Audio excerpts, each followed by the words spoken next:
And we're live. We're live. We're here. We've made it another Thursday. Yeah. I mean, we screwed up. No, we didn't screw up. You did a show last night. I did a show last night, and without me. Yes. I feel a little weird about that, but that's okay. What show did you do? A gentleman named Craig and Radiant Creators. He's a pretty cool guy from Phoenix, and good questions and good Q&A, and he had a good crowd on hand, and it was fun. I was on a show about 3 months ago. Yeah. I was on there first. You were on there first. Yeah. He needed a better version of that show, so. Mexican Spec, what's happening, man? Bill Mikaiska, Greasy Garage, Nathan McCree, Josh H. Thunderbird 1968, Benjamin Patterson, Green Box, hello, Oscar Gonzalez. So what's going on? Eric Svensson, what's happening, man? Arnie Swenson. I bought my first Henry block from Arnie Swenson. Yeah. Way back in the day. Way back in the day. Okay. And do any of you guys know who Arnie Swenson was? You do? Yes, I've heard the name, and yes. Okay, well, he does. I can't tell you about him, but I've heard the name. Okay. Arnie was a really good guy. Let's see. Phil Buckley is from Australia. Jay Russovich, cold. Yes, it got cold. We had to change the seasons like today. I had to put the hoodie on, but this is a good hoodie. Oh, and we have no heat in here either. No. Yes. Any product that can't kill you? You should buy these. Can they see that? Up a little bit. There you go. Okay. Oh, you can get that in your yeah. Yeah. And it's very reasonable priced, very soft. Bobby Z, 1964. Richard Pelvin, The Easy Night. Roy Miller, Granddad's Junk. That name. Granddad's Junk. His wife picked up a 1954 custom line with a 230. I think it's a 238 flathead, fuel injected with 4 turbos. Okay. He sent me some pictures. They were a little fuzzy, but it looks really cool. So, is Joe okay? Eric Swenson, I have family in Jersey. I used to live in Jersey, and he says whereabouts? Jersey. Arnie Swenson, the Swenson and Lanny Funny Car. Arnie, I'm trying to think of the town that he was in. He was a really good guy, though. He got burnt up really bad a couple of times. He always had to wear like long sleeve shirts. It was funny because it would be like 105 degrees, like in the middle of July in New Jersey, and he'd be wearing like a flannel shirt. It's a big hat. He got burnt to a crisp a couple of times. But yeah, he sold me my first Henry block. Mexican Spec, are you going to do this on Thursdays from now on? I don't know. I mean, depends. We're men of mystery and action, okay? So it's like anything can happen. We could pop up anywhere, anytime. We're on demand. So when we pop in, we pop in. Tuesday night, 4 a.m, here we are. Whatever. I mean, you never know. You just never know. It's to get the notification and wake up and watch. Dan King, UTG, here from Arlington, Texas. You have helped me so much in the middle of a 1986 Bronco 2 rebuild. I'd love to make some caps and shirts for you for free. Oh, bro, I appreciate that. Thank you. We have a really good. Kathy makes a lot of the shirts and stuff, and she's actually working on anything where she can make the hats. She has all the stuff. She just hasn't put it in together yet. But Dan King, I really appreciate that offer. Thank you so much. If you want to put a plug for your business, man, go right ahead. Yeah, feel free. Chris Cabin says his street legal KTM 300 XCW has not killed him yet. Give it a little time. Obviously. Give it a little time. In Michigan, it was 28 degrees this morning. That's why we don't live in Michigan. That's right. We're lucky if it hits like the 20s. Like if you take the whole winter, we'll have maybe 2 or 3 weeks in the 20s. And the rest of the time, it's like in the 40s and the 50s. What do we got? Thunderbird's got a question there. I got to get the glasses on there. Okay. Need help. 92 Crown Vic has an intermittent stumble at speed and at idle. Any ideas? You're the electrical wizard. Intermittent. And a 92. Intermittent stumble is going to be ignition related. Yeah, you just get maybe some wires going down. Is that that's a coil unplug, right? Yeah. Yeah. Check the insulators between the coil and the spark plugs. And then pull to make sure they're not oil saturated and whatnot, and spark it out, stuff like that. That's probably what you're going to find is you got a bad set of wires. Yeah.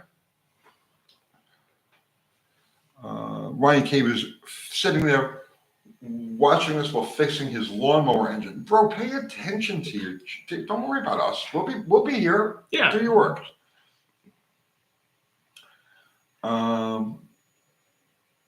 Let's see. Carnitas.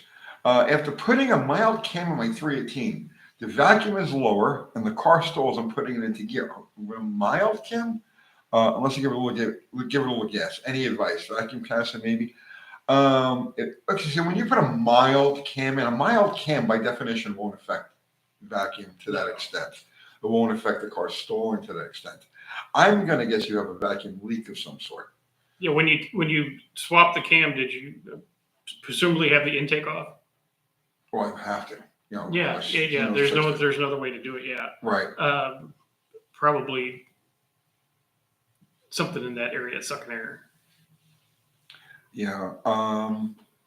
Yeah, because you'd have to put in a rowdy cam before it would stall it idle. I mean, a real rowdy cam. Right, but a vacuum leak will do that every time. So go back and double check everything. Carb cleaner until you hear it rev up, and there's your. Thornbird 16 is saying, okay, thanks. I replaced the plugs already and the coils. We'll try to plug wires next. Cars, 2 coils, 1 for each bank. Yeah, because they're on the front of each bank, and they do this spaghetti thing with the snakes on those. And those wires are bad. My 98 Cobra did the same thing. Yep. Buy the ones from Ford. Don't go to AutoZone. Do yourself a favor. Well, the cups fill up with oil, don't they on those?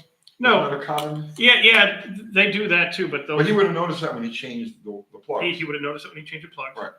But those wires are known for degradation over time. So that's what I would start with.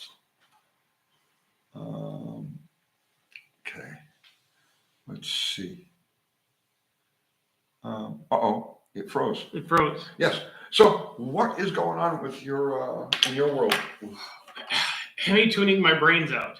People are sending you computers. Oh, and yes, I got a couple computers from folks. A couple of them unfortunately were dead. I missed out on that, but they're gonna get a new computer and send me them. I did a couple of ones that people had HP's tuners at their disposal, and they had other idiots try to. Because when you put a cam in a late model Hemi, you go into the computer, you change like 5 things, and it'll run beautiful. And these guys that get in there just because there's boxes and drop downs and maps and think, I'm going to change everything, yeah, and then they never get it run. So a guy actually in Paris, Tennessee, got a hold of me, and I'm like, he sent me the tune that the guy did for him, and I'm like, this is a freaking mess. Do you have the stock tune? He says, yeah. So not of my own, but I watch and learn, and I did his 5 changes and sent it to him, and he's like, holy fuck, it runs. Yeah, don't overdo it. Don't overdo it. I also had a gentleman from Kentucky stop by the house on Saturday for a tune on his Jeep, a 4x4. It was a 98. But I opened up his tune, and somebody already been in there, and I'm like, I could move this slightly, but you're good. And so there's a couple I missed out on them, but real busy with one. And also working with my buddy, tuned by Jimmy up in Michigan. The Gen 4 computer is different from the Gen 3 LS computer. The Gen 3 LS computer is very easy to run a carburetor on a LS. Easy. Okay. The Gen 4 computer, it takes information off maps and TPS and air intake and a bunch of more stuff. So you have to kind of switch tables out from other generations of computers to make it work. And we did this and sent the computer back to the guy in Florida. And what I'm talking about in circles, you can buy the kit from GM Performance to do what we did to his computer for $1,500, or you could send me your ECU and for $300. It'll beautiful, and you can run a car with electronic transmission, still run your VVT on the cams. Everything works perfect. This is why I like points. I know, but this is stuff for people that have a 6-liter. And they want to run a carb because they want to do this and that, whatever, and they still want to run electronic trans. Their only option was GM Performance for $1,500. $1,400 on the cheap side. It's insane. That's a lot of money. Well, it's like the Chrysler stuff as well, crazy stuff. Yeah. The Hemi conversion stuff Yeah. is crazy like that. So we got that going too. So I've been busy with that. Like they make a distributor conversion for the Gen 3 Hemi called the Chip Killer, right? And it's like $800 just for the front cover. Yeah. Yeah, it's Just, there's no cheap ways to go about that. no, and I'll say, Mexican Spec is asking, what time will the live be on Sunday? 7 o'clock Central, our usual time, and we'll be doing it on StreamYard. So I'll be doing it from the studio at the house. So, but Kathy will send you guys the links. Kathy keeps them on time on Sundays. We're just on our own during the week. So, would you make a video of the bench harness setup for the Hemi PCMs? It's you should be able to see my setup. One of the latest videos is your Hemi PCM dead? And it shows you what it looks like when you go to program it and it doesn't work and stuff like that. Go to see that, and you'll see the bench harness is very simple. I did not make it. I know a guy who makes them, and it's easier for him to do it and send it to me. But it's you just go watch that video and you'll see it. It's a real simple setup: power supply, a switch, OBD2 port, one plug to the ECM, and you're rolling. Old McDonald has a car. Can't wait for November 5th so there won't be no more campaign ads. Yeah. You know, there'll be a whole bunch of other interesting things happening, I'm sure. Oh yeah. People, we won't go deep into the political thing. We don't have time for that tonight. But it's been just crazy. Did you see that last night? Yes. Was it the most? It's a Saturday Night Live skit. It is. And it gets even better when they talk about their black heritage. People are white slave owners from Jamaica and but we won't go there. Yeah, we can't. We're moving on. We're moving on. Yeah, but it's all show. I've been saying my Jamaican heritage impedes me from talking any further. So yes, and my Jamaican heritage is telling me we better stop. Yeah. Let's see. Mike Booger. Since we're talking about new stuff tonight, how hard is it to make a standalone harness for a late model Hemi? It's pretty easy. It's one connector and a power supply and a OBD2 switch and OBD2 port and an on-off switch. You could do it yourself. There's lots of stuff online. I bought mine off eBay I know the guy. He sells them for like $159. I get it a little cheaper because I know him. But if you just don't want to bother with it, you get a box. You open up the box and you're ready to go. 3T Magnum, have you built a 340 on the channel? I must have. I think we had to do at least one. I can't remember off the top of my head. Pretend my 318's got big pistons and there's your 340 wheel. Yeah. We've done so many. Because I used the 340 cam and everything else. Yeah. Right. Let's see.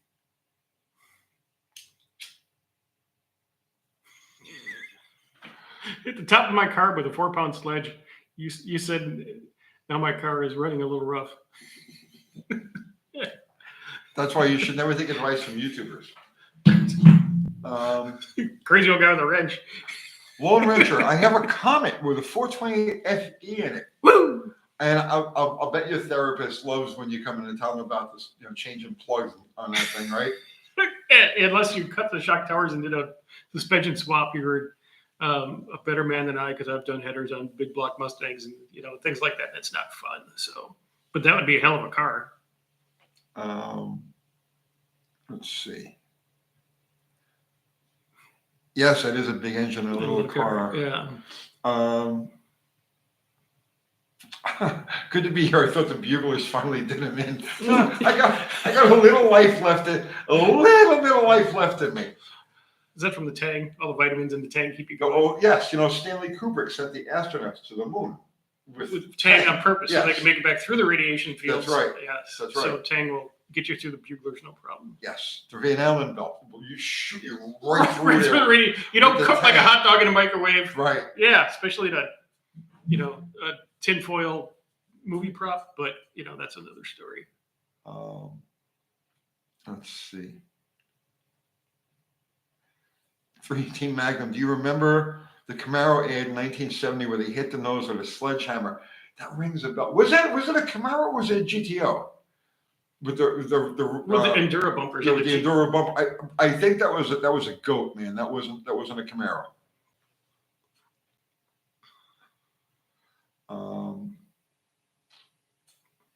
Okay, I got it. Joe K. Doctor, speaking of tuning, is there any room for improvement in a stock Gen 3 LS power truck 6-low just for some more bumper, maybe some slightly better MPG? Yeah, there's always a little room. It's just because those computers are kind of tuned down to meet certain guidelines.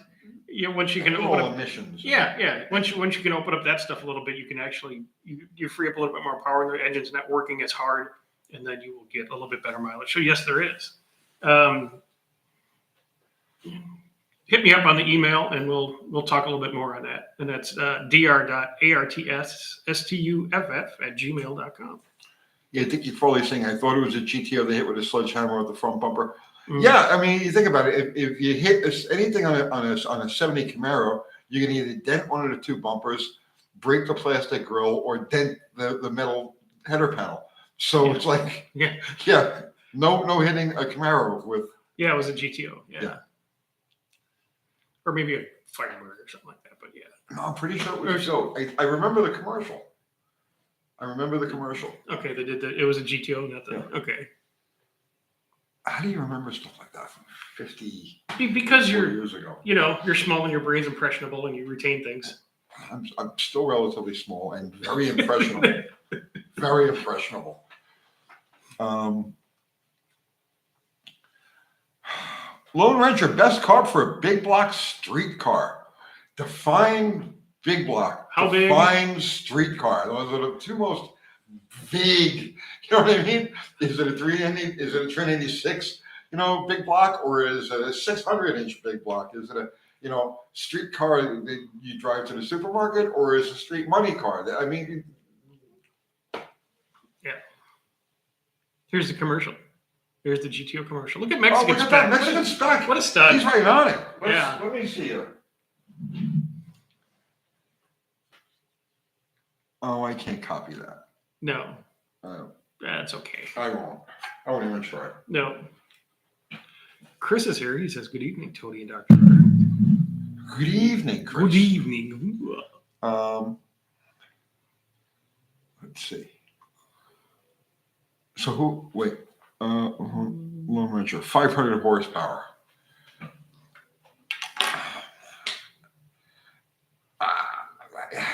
It's a street car. You would think of like a big vacuum secondary. If it's more performance oriented than street oriented, an 850 Holly would probably, but it's like the go-to, right? That's the go-to.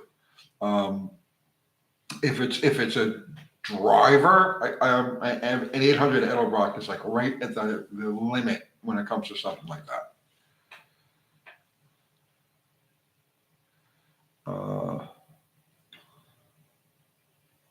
Let's see. Look for a GTO bumper commercial. It's the first video. Okay, hang on. I got to do that.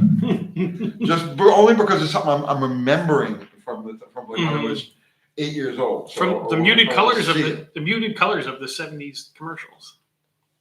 The stuff was so vibrant when they put it out. Yeah. YouTube. Yeah, you keep them going there. And it's a 4-speed car, so with its 500 horsepower. But okay, Justin Billington. On my 318 Mopar, I have one intake valve, just not as quiet seating. It is head off, or is there an old school trick to maybe lap it in the car? I have one intake valve, not quite seating. Okay. Is it head off, or is there an old school trick? Well, if it's not quite seating, it's not quite seating because of gum in the guides. right? So describe the transmission fluid trick. Okay. Yeah. Well, Take, dump your oil, or if it's a little low, a quart of ATF. Yep, that's it. The Yeah. Endora schnoz. The endorse. Hang on. How do I gotta go. I gotta do this. Auto rotate.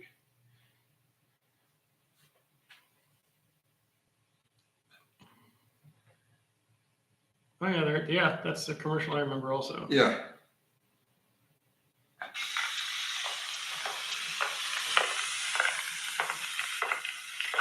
This is a brand new 1968 Pontiac GTO.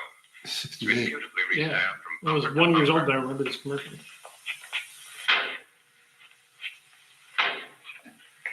Oh, they don't build them like that anymore, boy. No.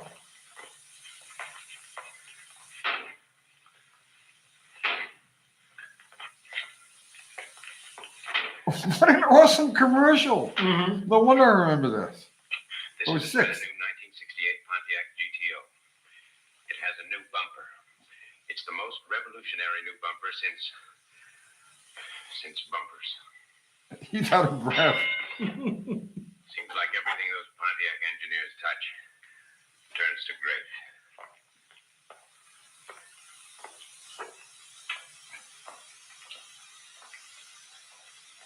That's awesome. Mm-hmm. That is an awesome commercial. And an awesome car. Oh, how do I shut that? It won't shut. It won't stop. Stop. Okay. Stop. Anyway, yeah, if it's hanging up in the guide, run the ATF in it a while, see if it frees up. I mean, if you can, you got a little bore scope and you know what cylinder is, and you kind of guide the head down there and see if the valve is still in good shape. Maybe it's not seating because there's, problems, cracks. Wait. I was just reading. Okay. I'm sorry. What was that now? The intake valve not seating after the ATF, if that doesn't work. Oh, if that doesn't work? Well, okay. So what I find very often when you got one that's a little stucky like that, take the rockers off, on a bolt rocker shaft, take the rockers off of there, right? And then tap on the head of the valve with a hammer.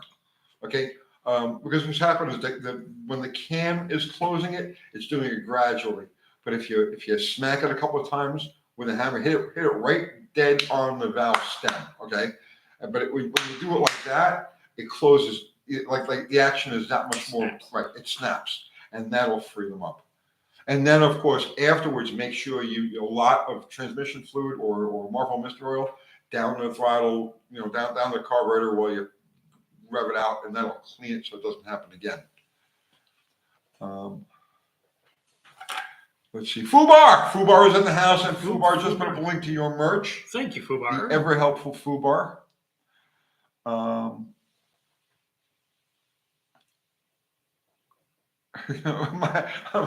Mike is saying, Tony, looks like the GTO bumper took it better than your phone. I've never had a phone last more than like a week before it gets cracked. Hoops and wrenches. Good evening, guys. Cam question. I'm building a 350 for my 1974 Nova. Looking for mild cam with some noise, but I can also be a daily driver. Edelbrock Performer RPL. Right out of the box. They're proven. There's millions of them made. Okay. It'll run good. Make a 350 Chevy run real nice. You got a little lope to it, not aggressive. Okay.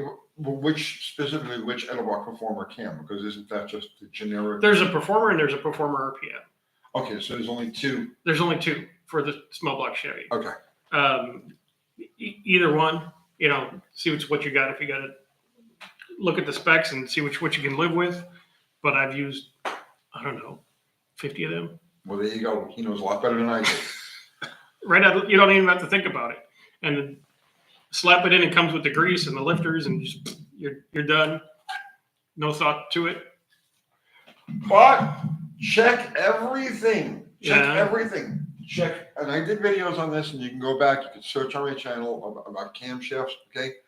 Make sure that the lobes are grounded with the proper amount of taper, right? And I show you in a video how you check that. and make sure that the lifters have crown to them. And I showed how to check that too. Very, very, very important. Check all that stuff before you put it in, and then you should be good to go. Let's see. Jasper Shattuck. Tony, have you ever worked on a diesel engine? I've worked on many diesels. I'm just not a diesel guy. Like, I'm not a diesel enthusiast, but I've worked on diesel cars. Yeah. Actually, the most diesel work I ever did was back in the 1980s, and it was taking diesels out of Oldsmobiles and swapping 305 Chevys into them because those wheel deals were just lead weight. Yeah. I I probably did a dozen of those for used car dealers back in the day. I despise diesels. Do you really? I don't despise them. Well, I just don't. I'm not into them. My father-in-law worked for Cummins for 30 years. Okay. So I've been exposed to them, and I've been in Cummins shops, and they smell. You get the smell on you, the grease. The soot. The soot is a deal breaker for me. And you get diesel fuel on your clothes, and you wash them 17 times, they still stink. And that doesn't bother me. The smell of diesel doesn't bother me. The soot to me is a deal breaker. And it's just everything. You go into any shop that does a lot of diesel work. I'm whole sure circle like Yale Banks. Okay, I'm sure Mhm. it's surgical. Okay, but you walk into a typical diesel shop and everything is black. Everything is the filthy. walls, everything. Yeah. I think that's the main turnoff of them for me. I know that sounds so gay, right? But I'm just telling you.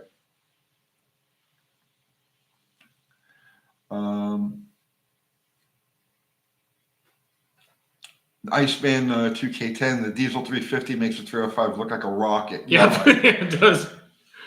And it'll actually start below 30 degrees also. Oh, please, people hated those cars. GM had a big push for the diesels back in the early 1980s. A car maker's pushing alternative fuels on people and they didn't want them? Go figure. Wow, and it didn't work. Weird.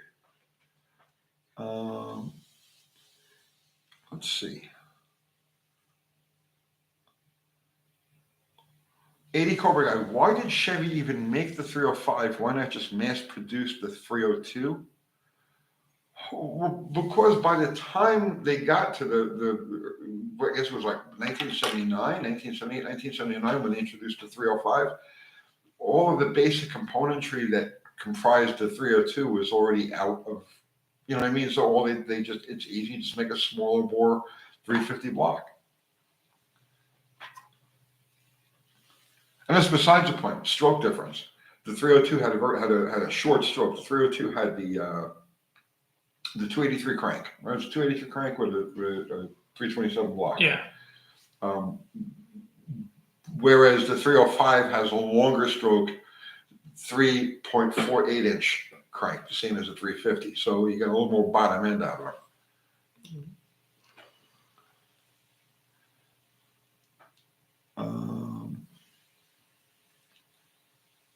The 350 Olds diesel was an anchor from the get. Yeah, it was a bad deal. Yeah.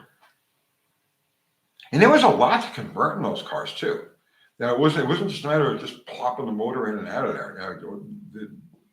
Obviously, the computer needed to be swapped over. All of the fuel lines, the tank, everything had to be procured from a gas car. But that was a very common thing because go like 1986, 1985, 1986, like you could buy a diesel car, a 2-3-year-old diesel car for like $800.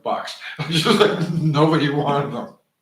Even if it ran, it was still $800. Yeah. Yeah. And just towed home and put the Chevy motor in it and be good. Robert Rio, the 350 Olds diesel block is great for an Olds gas build. Oh yeah, well that was the pro stock motor for a while.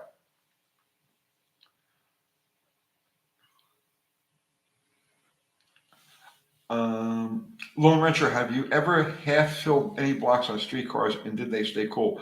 I myself have never owned one, but I've built half fill blocks for people in the past. And yeah, it works. As long as you've got adequate circulation around the top, because it's the top of the bore where all of the heat really is. So as long as you've got adequate circulation around like the upper half and through the solenoid head, because the solenoid head is really where the heat needs to be dissipated from, much more so than the bottom end. The bottom end of a motor is essentially oil cooled. Um, all the oil splashing along is the cylinder walls, the bottom of the piston, that takes a lot of heat and drops it into the pan, and then that's cooled as you're going down the road just by the air going under the car. So for a street car, yeah, half fill is not a problem. You probably won't notice any difference.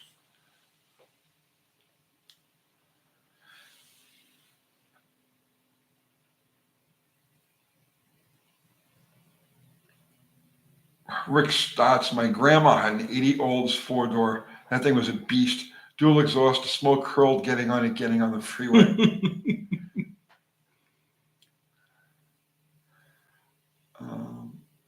Dan King, if you had one car to rebuild, what would your dream car be? I'll let you answer. I don't have one. I would like a Cobra, a real Shelby Cobra. Yeah, pre-Mustang Cobra, that's, the little An AC two-seater, Cobra. an AC Cobra, Okay. or like the Daytona Coupe variant. One of those two. The Daytona Coupe is cool. Yeah. But I wouldn't want to be a caretaker for something like that. Well, if it was you're right. I'd rather have a reproduction fiberglass body one, because then I could enjoy it and drive it, instead of a real one that can't afford anyway. So, but I think that would be cool.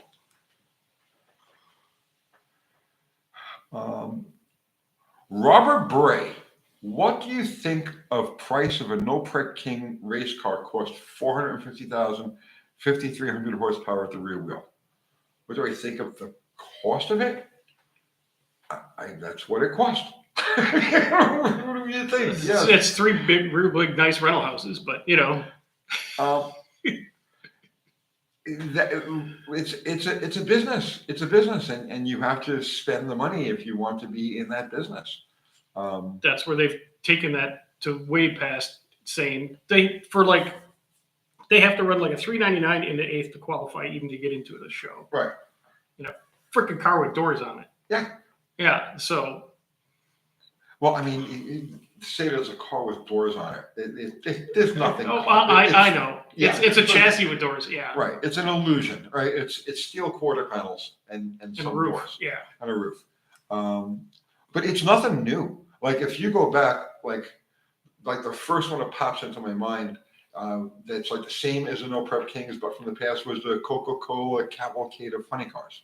That it was a circuit that ran in like 1969, 1970, 71. The Coke circuit. Same exact thing. And cars that ran about the same performance-wise. It's just now you have different circumstance. The cars just have a slightly different form, and they run on a different type of venue, and then television coverage and all. But it's been done before, and there'll always be circuits like that, and it costs a lot of money to compete. Because again, it's a business. They're not really racing. They're out there promoting sponsors, promoting business, promoting all sorts of things, and of course they're getting a chunk of the from Chunk of the gate and chunk of yeah. Right. So it's a business, and that's the cost of that business.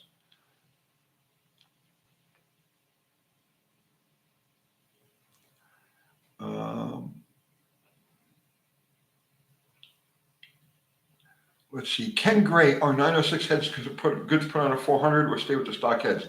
Depends. If you have the 452s, leave them alone, because those are 906s, but with hardened seats. The later heads, I know you better off going with the earlier ones.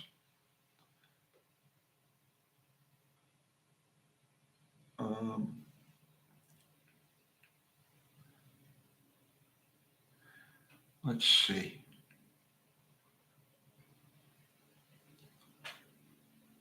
You pick one. Okay.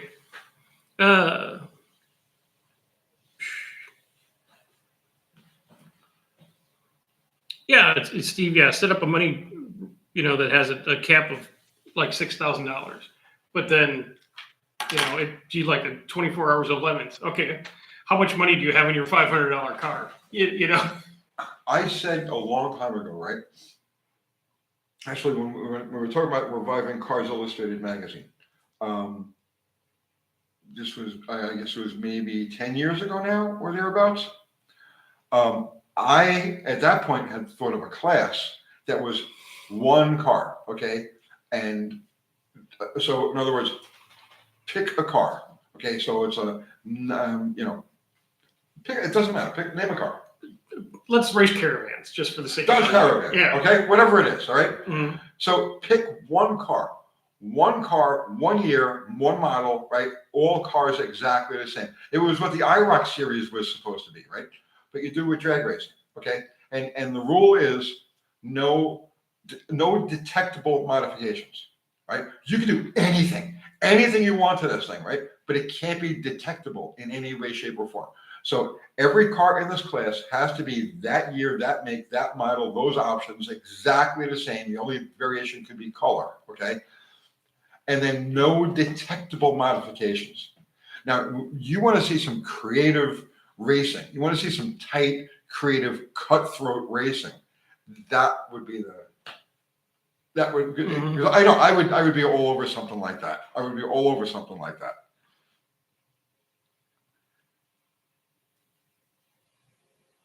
Josh Homan, minivan racing. It doesn't have to be a minivan. I just says pick a car. And Can be Crown Vics, can be Yeah. Ultimas, can be whatever. Could be Geo Metros. It doesn't make any difference as long as the class is just one car with no detectable modifications.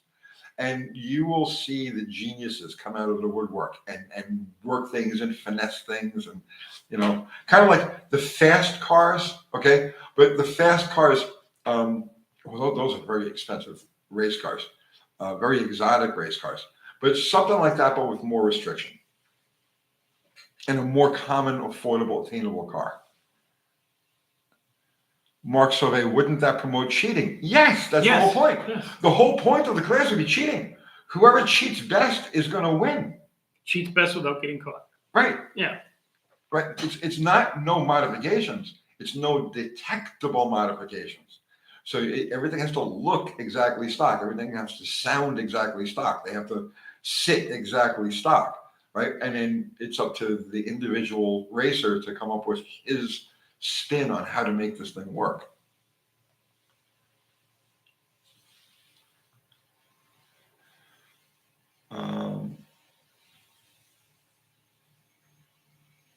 Zero Fox given. Anyone made an LA intake work on a Magnum with minimal work to make it fit? Yes, I have. Or you just slot the holes. Okay, so you've got the holes. Wait a minute, I'm going the other way around. I'm putting the LA on the Magnum. Is that what you said now? Yeah, putting LA heads on a Magnum. Yes. So slot the holes, right? And then grind the top of the slot flat. And then you could just run your bolts and the Magnum bolts in, and it works just fine.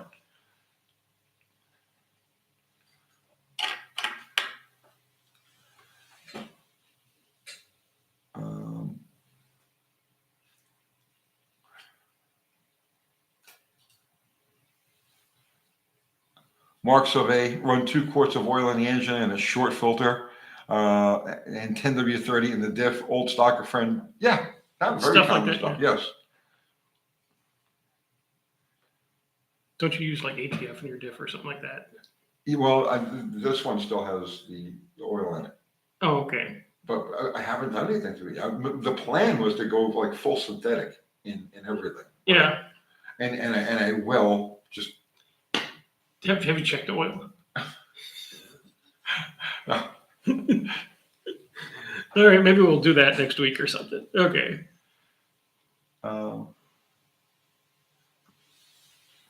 Let's see. Brawler, just found out my timing is after Top Dead Center. Is that the reason my car is running bad? Yes. That's terrible. Yes. Your car runs horribly. Horribly. And I don't even have to be there to tell you. Yeah.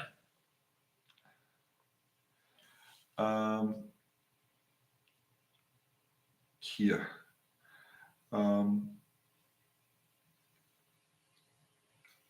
Friends, it sounds like Tony wants a smoky caravan class. Doesn't have to be caravans, but yeah, the whole point of the class is to cheat. Who's going to be the most creative?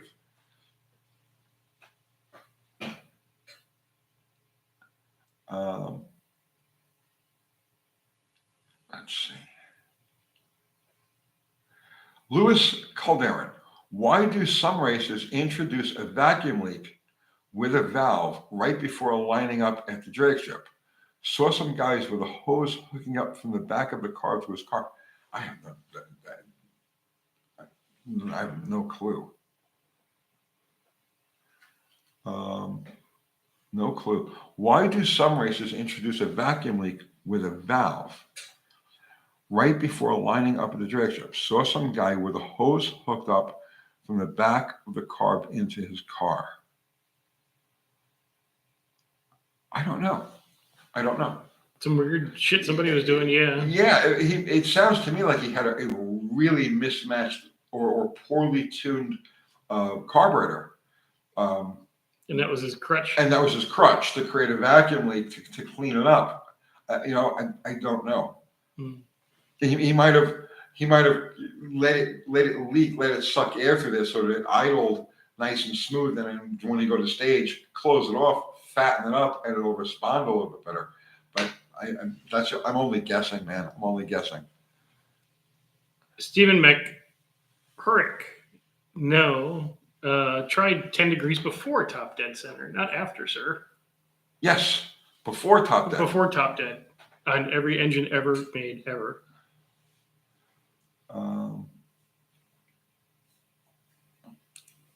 AD Cobra Guy. Yeah, might help idle. Mm-hmm.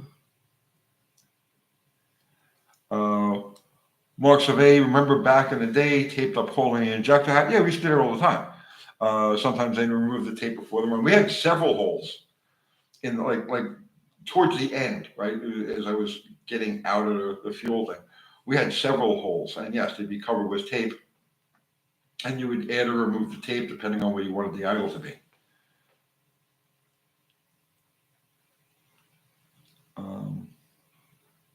Zero Fox given. What would cause a 727 not to have third gear?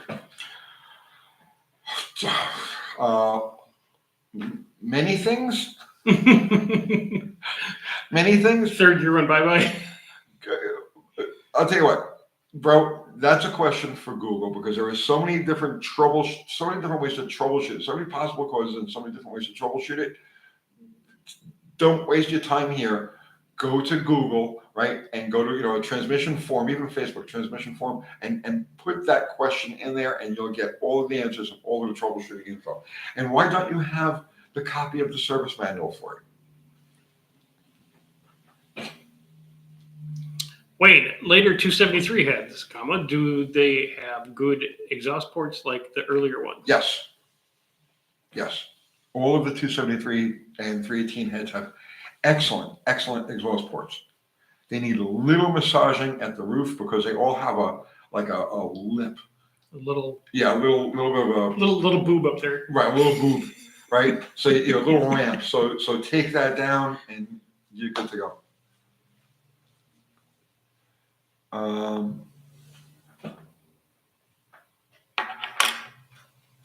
Glenn Nicholson, at least it isn't a power glide missing third gear. Yeah, that'd be a problem. Well, you're right there. Yes. I don't know how you don't smoke. I did for a long time, and then my body said, "No, you're going to die, so just stop." And I said, "Okay." Dude, we only have 70 likes. We're on there for 43 minutes so far. I know. 160, and we only have 71 likes. That's it. You must have used them all up on your show last night. I must have. Yeah. With Craig. Yeah. Yeah, and yeah. It's I don't know. It's Oh, it's wait, ridiculous. the likes are going up. Amazing. Just a little bit. Remind people, hit the like button, please. It helps with the algorithm. It really does. It really does. Yes. With no algorithm, we wouldn't be here.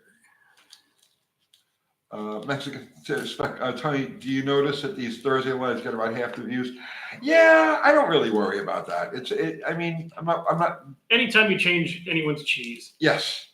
Yes. Yeah, if we did Thursday nights for the next 3 months, you wouldn't notice a difference after that. Right, and I don't really do these for views. You notice, like, we don't promote them or anything like that. It's just our normal thing, right? It lets people correspond with us without us having to do 10,000 emails. Exactly.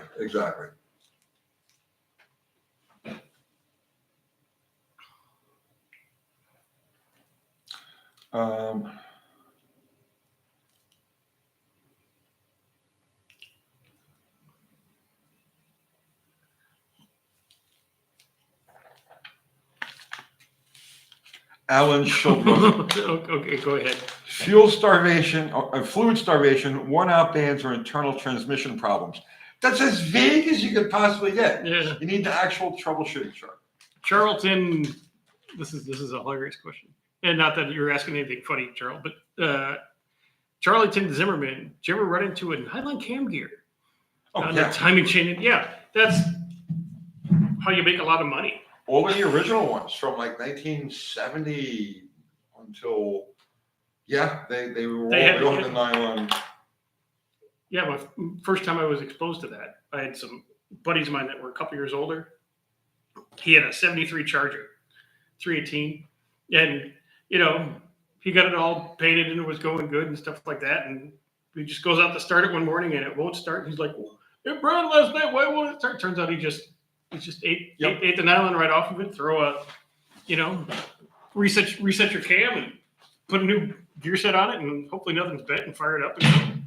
Yep. I used to have that happen way back when that was like a weekly occurrence. The customer would call you up, oh, the car's stuck at my house and crank, it won't start. And you go over there and you grab the distributor and you get a good yank and you turn it up, fires right up. It runs like shit, but it's enough to drive it back to the shop. It was like a routine. It was like once a week.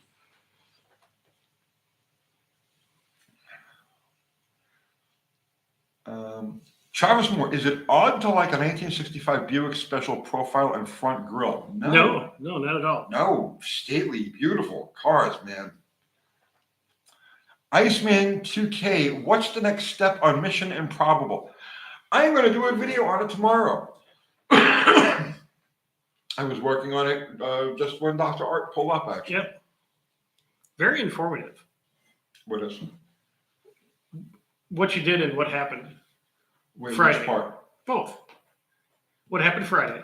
Yes. And then what you did today. And why was that informative? It's interesting.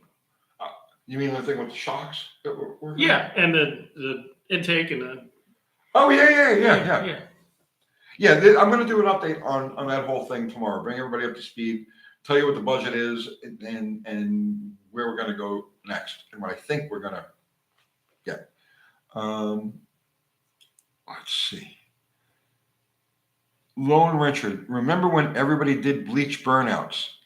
The bleach burnouts were popular for like 1 year, right? Or 2 years, 1969, 1970. And then that was it. They were like, no more. Right? No more toxic bleach fumes. Yeah.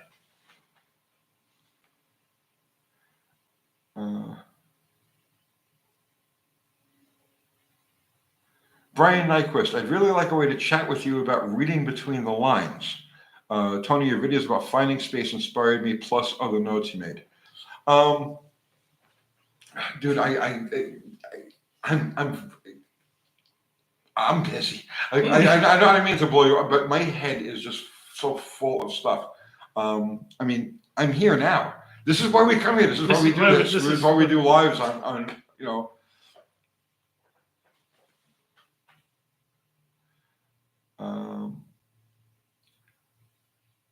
Rick S.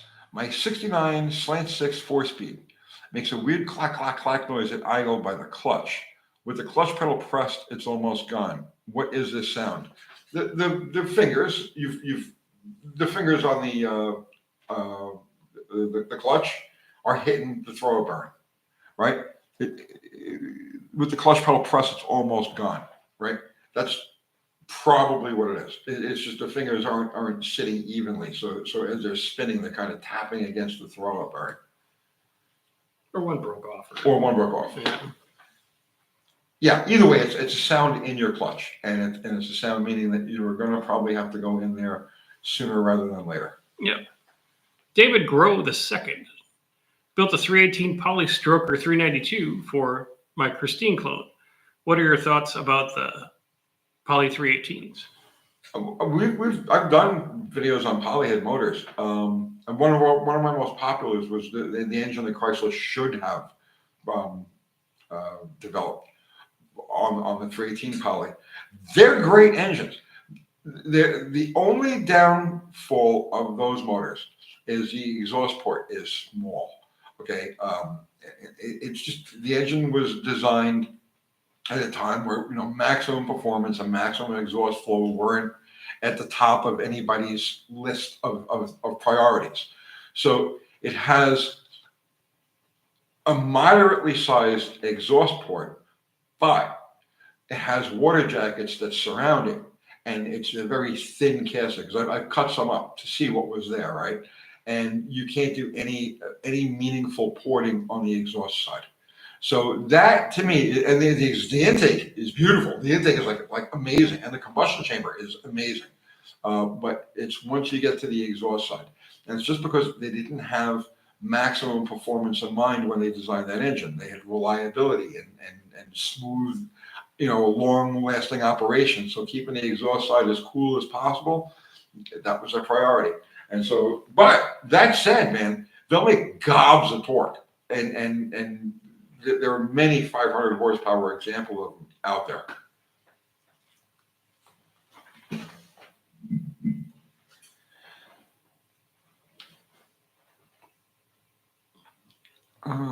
Let's see.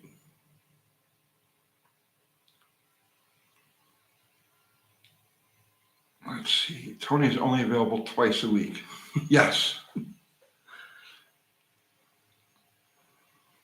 Herman Cabal, I'm guessing Tony and Art could write a book or 10 on hot rodding stuff. Well, all the articles you've written are probably 10 books put together. Yeah, you've done it already. So yeah, but I could do a coloring book now. That would be bitching, right? We should do that. Kathy could illustrate it. She's Kathy, are you here? No, she's. But she stays away. She doesn't. You guys piss me off. The UTG coloring book. We could do that. You got to write that down. We'll forget it in 5 minutes. Send her a text. Okay. Okay.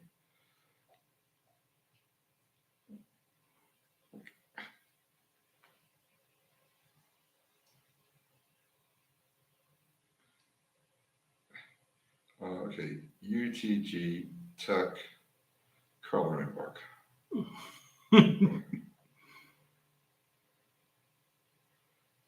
Okay. It's possible to make 500 horsepower with naturally aspirated 318. If so, how would you do it? Yes, it's very possible to do that. Not with 318 heads. That ain't going to happen. Anything you can do to a 340, you can do to a 318. So the recipe for a 500 horsepower 340, fairly common. I mean, there's no real exoticness to it. But you're definitely not going to do it with the 318 heads. Normally aspirated with 318 heads ain't going to happen. 360 heads, yes. You're going to need pistons. You're going to need a cam intake carb, a matched setup. You're going to need good headers. Like 1 5/8, street headers ain't gonna do it. But yes, it can be done. Yeah. Or you could just spring a little at it, and they make ridiculous power. Overcome all of the obstacles of a 318 with a little juice. Little juice, just a little bit, man. It goes so long. So far. Yeah.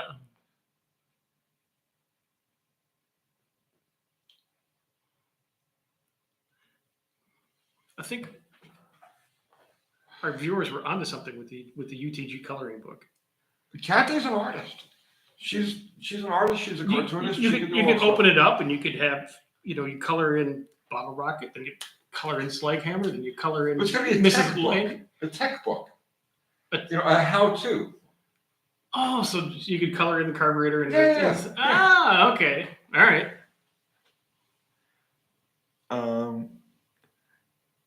The main CD Burlock. Do you know what's fun? No. What's fun? Oh, okay. Kathy yeah. texted us. Maybe it's see if it's suitable for airing when she texted. Okay. Sure. Who's going to buy that?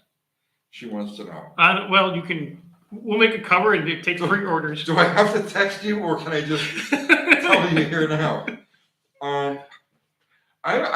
Somebody will. We'll talk about it. We'll talk about it. Mm-hmm. Olive is here. How are you, Olive? Olive would buy a coloring book. Yeah, absolutely. Yeah. Um, It's easy to see. It's easy to make. It's already done. Justin Billiken, low compression, run-of-the-mill Mopar motors are great for a power adder. Even the Mopar Bible says so on the back pages. Yeah, they're all relatively long rod engines. They're all relatively slow off TDC, and that's where boost really, we're just unnatural aspiration. That's where it really counts. That initial shove past top dead. Well, the Mopar engine is perfect for that. Yes. I wish I could have seen in the future, and I know I was going to buy that truck from Kiwi when I was doing the exhaust because it wouldn't have came out the back. Then things have been flipped. There'd be 2 hair dryers on it. So. Okay, so Kathy is saying it's easy to make the coloring book. Yeah.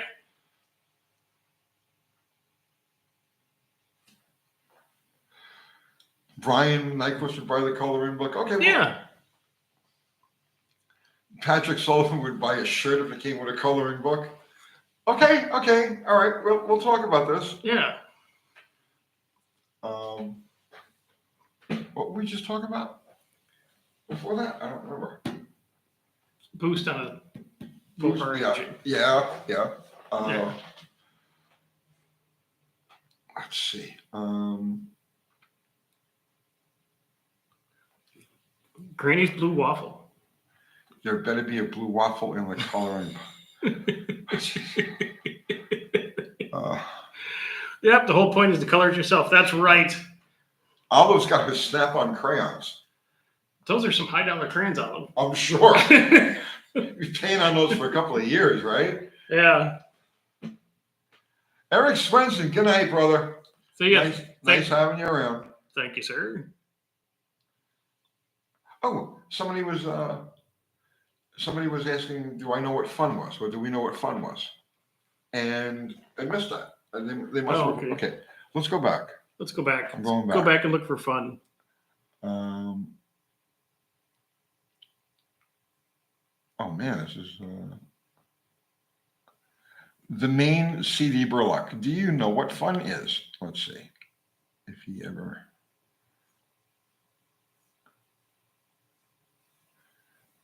No, he just left us hanging. Yeah. He just left us hanging. Now we don't know what fun is. Please tell us what fun is so we can have some. Yes. Oh.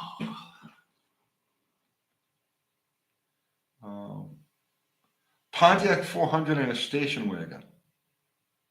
That's your idea of fun? Yeah. That was like common. I thought all Pontiac station wagons came with 400s. Yeah. The Brady Bunch like had a Pontiac wagon with a 400.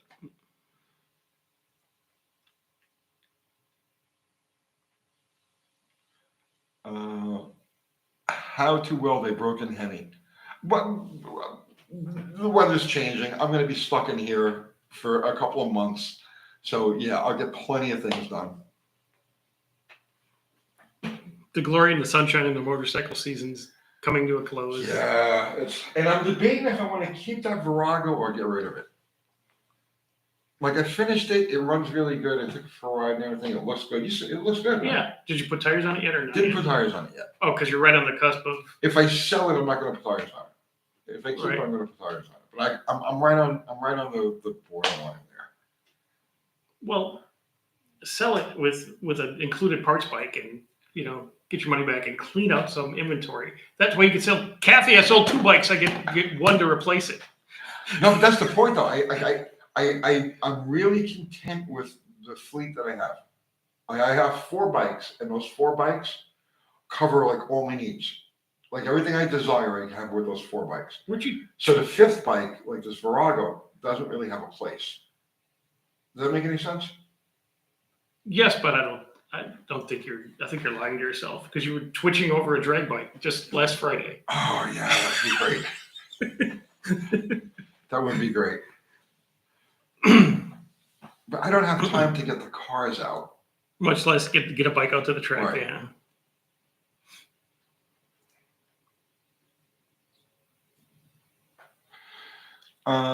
Nikola Tesla, does Permatex contribute any to compressed gasket thickness? My God, Nikola Tesla, I sincerely hope that you're not talking about head gaskets and that you're using Permatex on a head gasket. Please. Please. Copper coat? You're talking about Permatex copper coat? Because no, that doesn't. But, Yeah.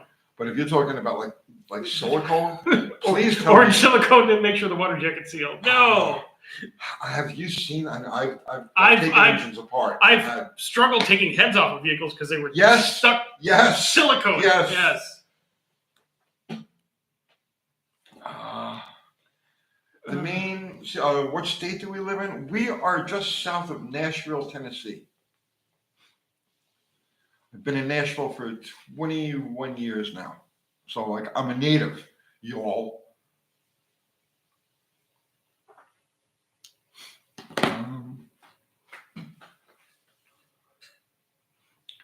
Mexican stick. I made that mistake once in auto shop in high school. I needed an engine hoist to get the head off. Yeah. Oh, please. Oh yeah. And it'd be like you're like, what the frick is this thing doing? And you're smacking it. You got a big pry bar in the freaking intake port, and it finally goes. So Patrick Sullivan, Indian head gasket sealer. That's shellac, and you only use that on a steel shim gasket. Never use that on a composite gasket. No. On a steel shim gasket, yes, Yeah. that's fine. Now, I don't use it because to me, steel shim head gaskets are reusable. I've reused them time after time after time after time. And to clean the shellac off to try to reuse them is so much of a pain in the ass that I don't put anything on them. I just stick them on there bare. As long as the deck is clean, they'll seal. And like I said, you can use them over and over and over and over again.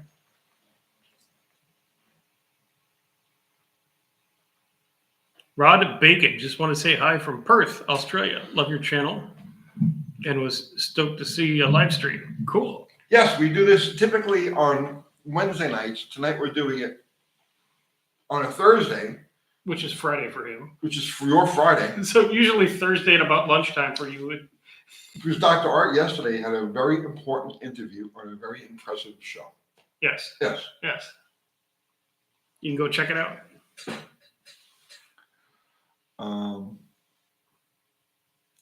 Detroit pizza rules. I got nothing bad to say about Detroit pizza.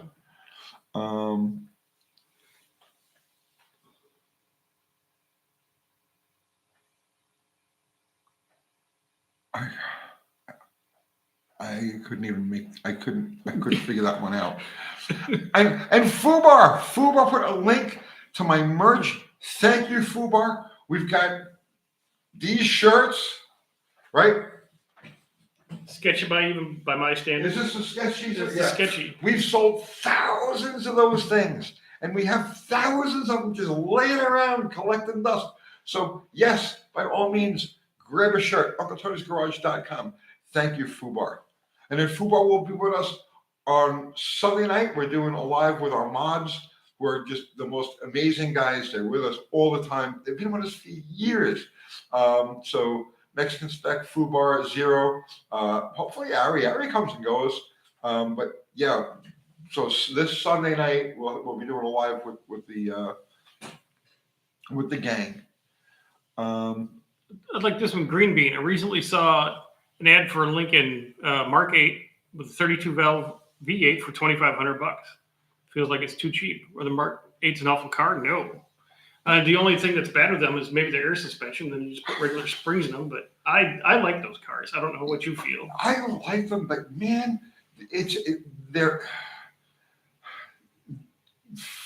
they represent constant sorrow. Like,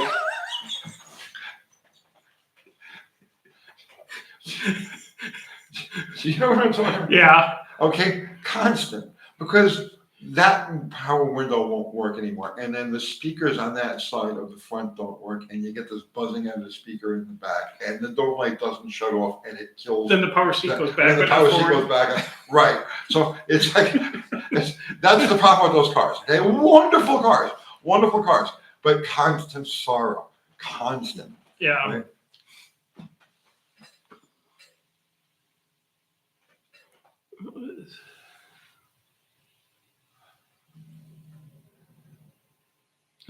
Tony Pace, Doctor, how do you program XJ ECM? With HP tuner. Telepathically. Yeah. He uses a voodoo doll. A little Uncle Tony voodoo doll and Yeah. throw it really fast. And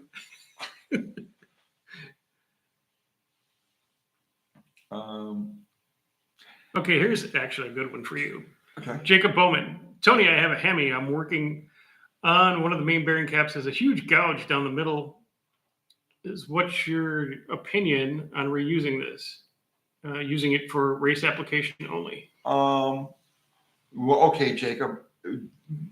All right. So one main bearing cap has a huge gouge down the middle. All right. Is it down the middle across or down the middle lengthwise? Because if it's across, throw it away and start fresh. If it's just a gouge down the center, like like in the same line as like rotation of the crank, that's fine. Don't worry about it. Bearing just spun a little bit and gouged Yeah. it, or yeah.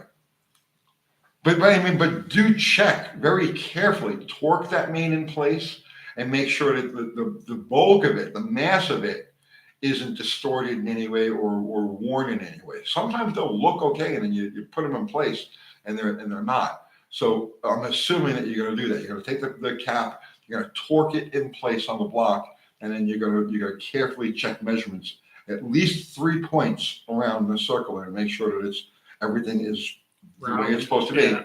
Right? Check 3 points on one side, then go to the other side, check 3 points on that side, make them different points.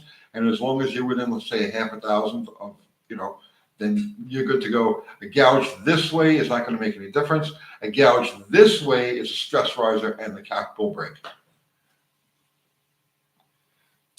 Chris, any tips on making a 2-barrel intake into a 4-barrel intake manifold? Oh, sure. Definitely don't do it. Yeah, take the 2-barrel, throw it away, Right. and go to Marketplace and get a 4-barrel, or go to Jags Yeah. or wherever and buy yourself. Yeah, don't. Yeah. Yeah. I mean, you're creating a choke point. So you've got, let's say, 600 CFM worth of carburetor, that can breathe, and you've got 400 CFM of bore. Space. Yeah. Yeah, you're wasting your time. Plus, you're giving the fuel of let's assume, okay, that you've got adequate opening to match the carburetor, right? But what you're doing is you're necking things down, you're funneling it down, and at that point you're giving the fuel a place to fall out of atomization, because as it's funneling down, the fuel is going to try to stick to the walls. So when it sticks to the walls, it falls out of atomization, and it just drips down into the intake. So this is what I'm saying. Don't waste your time with something like that. Yeah.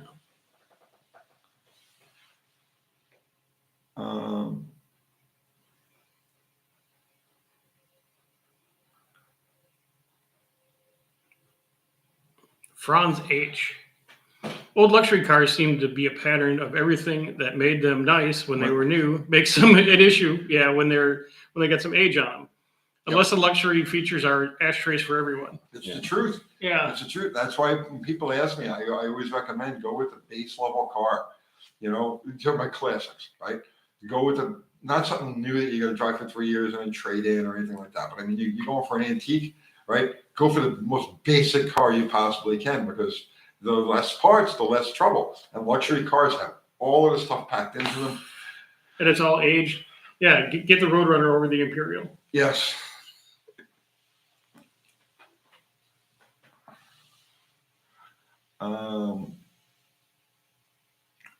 Green Bean, do you have a video or thoughts on fabricating your own intake manifold? I do not. I don't have any video on that. I do have some thoughts on it. Like, I'm trying to think how I can say this without like giving things away. Okay. All right, so I have an old friend, very old friend. Okay, that's a very well known Hemi builder. Okay, and back around 1991 or thereabouts, the NHRA got liberal with intake manifold rules because up to that point they had to run the cast intake manifold. They started allowing sheet metal intake manifolds. So this person, who I will not identify, created a manifold, a cross-thread manifold for the Hemi that looks like nothing out of the ordinary. But when you actually sight down the runners, you'll see that there's a curve, a rather extreme curve.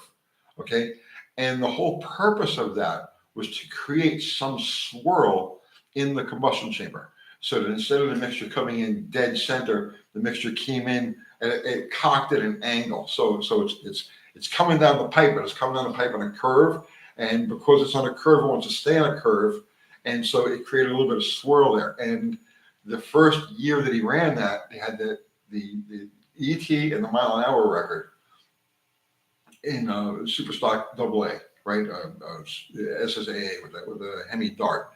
And then a friend of his, a mutual friend, copied the idea and went even faster. So yeah, when there's a need for it, right? And yes, there's a lot of benefits to making your own intake manifold. But generally speaking, for the levels that you or me or Dr. Art or any of us are going to achieve or go for, nah, you're pulling your dick. Just, did I say that loud? Well, Yes. well, that's okay. But I mean, if you really got a hair and you want to do it, build an intake manifold on an engine stand and not in your car that you want to drive or thing, because it may take a while. Brian Nyquist saying a port matching head video would be for. I did it. Done. I probably did 2 or 3 of them on port matching, blueprinting and port matching. Guys, I have like way over 1,000 videos up. I mean, like way over it. I don't need probably 1,100. Probably got about 1,100 videos up. Within those 1,100 videos, I've covered all of these topics.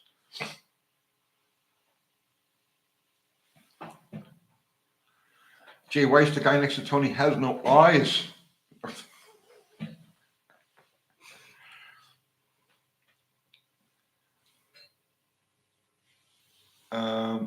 Bob's Chop Shop, what are your thoughts on bore taper on engine blocks? And is it really critical, and how much is too much? I've done videos on that. I've done videos on bore taper, the problems with bore taper, how to check for bore taper, and what you can get away with. Yes, bore taper is a problem. The higher the RPM, the less time the ring has to react to the difference in. So let's just say you've got a 3,000th of an inch difference from the top to the bottom of the bore. Okay, at low RPM, the ring can move. It can open and close, and it'll stick to the cylinder wall. At higher RPM, the ring doesn't have time to. So what happens is it starts to ride above the oil film, and the compression just drops. Efficiency drops. It's bad. Bore taper is very bad. Done videos on it.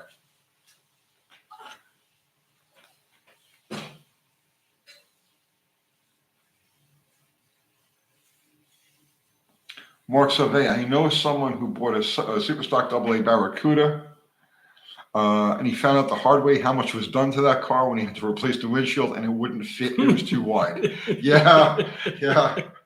I know. I played with a super stock car with a buddy of mine, Dave LeClaire.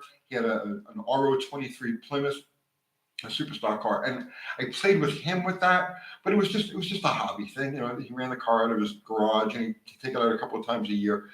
He'd build the motor over at my place. But that's my only hands-on super stock experience. But I followed and was friends with a lot of people that were in that world. And man, yeah, I know the stuff that was going on there, and it was just crazy. Chris Cadman says he misses your artistic videos. Which my artistic videos? Tony's art videos are missed, truly missed. Oh yeah, I did a video called Fine Art. Okay. Yeah. Fine Did art. Yes, right. I gave my pointers on how to do. World class Yes. oil paintings. Yes. Okay.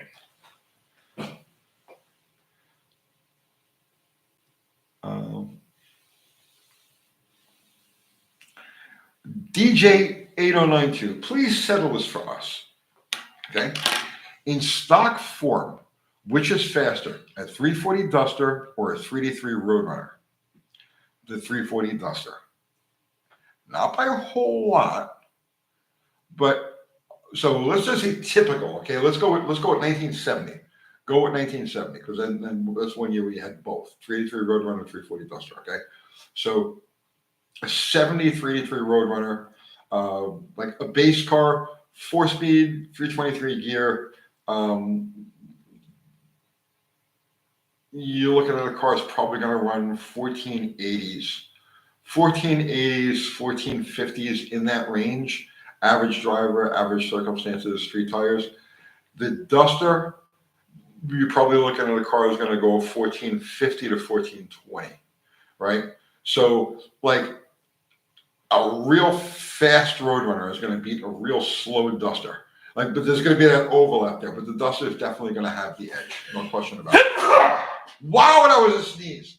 That was the high performance fucking sneeze, bro. That's my French. That's why I went over there. My ears popped. Yeah. That's what I didn't do it here. It would have blown the camera out and everything else.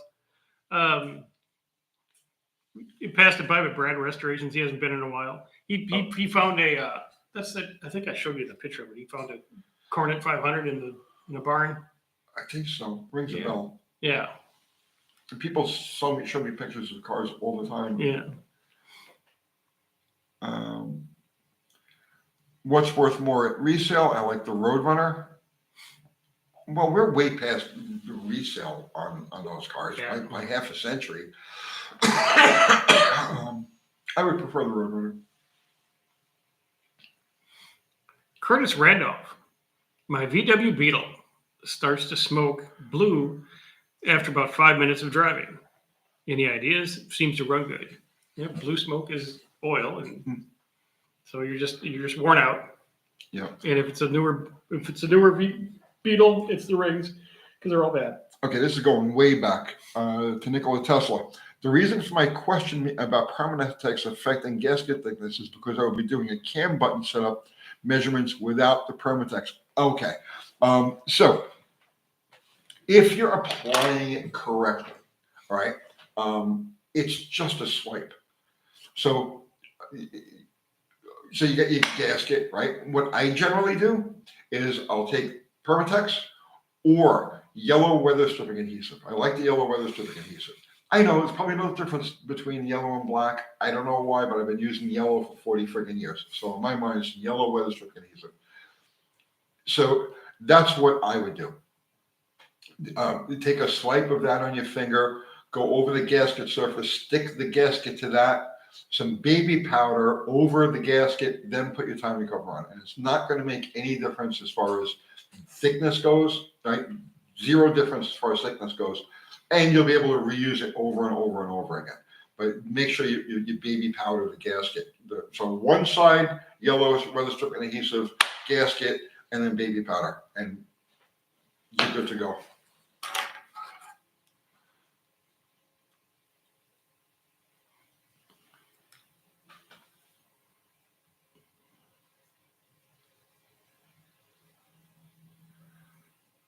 Justin Billington. Thank you for the super chat. Do you need to get the rotating assembly rebalanced if using Silverlight replacement pistons on a 3-3? No, you do not. No, piston weight is so I forget what the numbers were. Okay, but piston weight does not really affect the balance of. So the big end of the rod is the biggest factor. The small end of the rod is a lesser of a factor, and then the piston weight is an even lesser factor still. And if the piston happens to be lighter than than the lighter replacement than the original one, then definitely does need any rebalancing. It's only when the piston is significantly heavier. Somebody who's more familiar with balancing can actually throw out the percentage numbers. I don't remember off the top of my head, but no, if it's a replacement Silverlight piston, send it. Don't worry about it.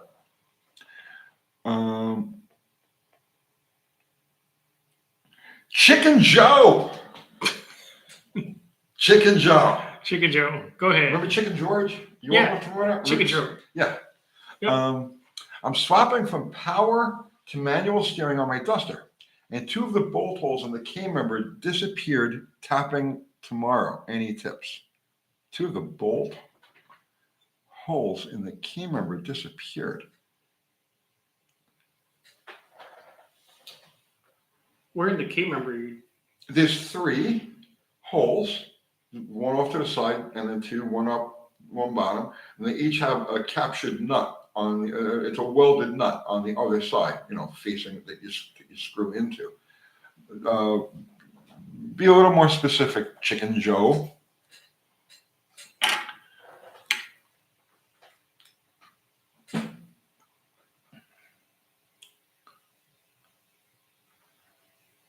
Oh, they're cross-threaded. Oh, okay. All right, so here's what you need to know about that, okay? The steering box bolts are in an interference thread, okay? So if they're cross-threaded, it means that they tried to put a bolt in there that was either coarse or fine. Interference is different. And so if you're going to tap, okay, tap to coarse, because it's closer to coarse than it is to fine, right? And Loctite it, because those bolts will come loose. Ask me how I know, all right? Those bolts will come loose. So yeah, tap it to coarse, right? 7/16 coarse, and Loctite them. You use a lock washer and Loctite them. And I'm going to say like 75, talk more like 75, 80. Don't worry about torques. Gorilla them, okay? You're not going to break them. And but yes, if you don't, they'll loosen up. And that could be bad. Yes.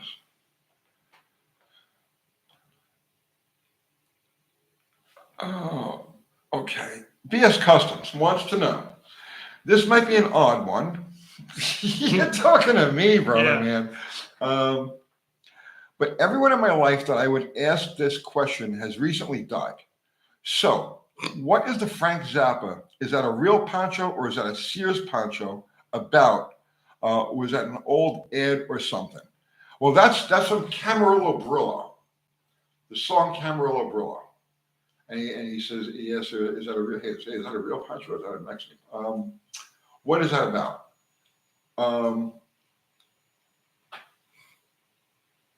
I don't remember. I don't remember if that was in reference to a commercial or not.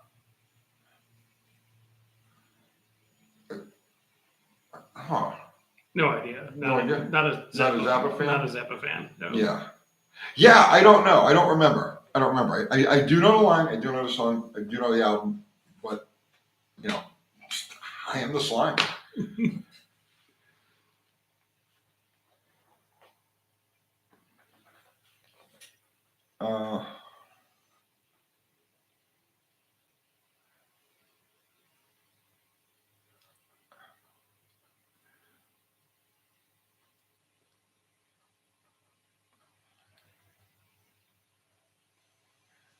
BS Guy went on a Zappa kick over the last couple of months, and boy, was he something. Yeah, he was. She had great green skin, doll with a pin, shadow cast it up. That was a good song. Camarillo Brillo. Carb Life. We missed it here. 7440 Challenger. Car at factory 5/16 fuel line. I'm chasing starvation issue. Should I go with 3/8 Stainless steel hardline. Yeah, the 5/16 is right there at the edge. It'll support 450 horsepower or thereabouts. But oh yeah, it's right at the edge. I would definitely go to a 3/8. 3/8 on it. So factory 440 cars had okay, so 340 cars had 5/16. 383 cars had 5/16. 440 cars, 444 barrel cars had 5/16. 446 packs had 3/8. 426 Hemis had 3/8. So yeah, anytime that they went over that, let's say the 600 CFM carburetor zone, always upsized from the 5/16 to 3/8. So I would definitely recommend you do that. And it's a 50-some-year-old 5/16 line, so it's probably Yeah, it's a probably little restricted. probably got some stuff in there. Yeah.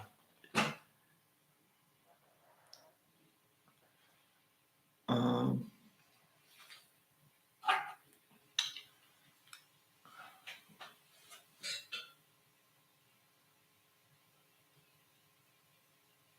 let's see. Okay, we've got people doing Good weird shit. example lines, and Yeah. he seriously has no eyes. He's got eyes. It's got eyes. I just got allergies today, so my Yes. eyes are all puffy. If I could sit there like this, but then you'd freak out, look like Marty Feldman. And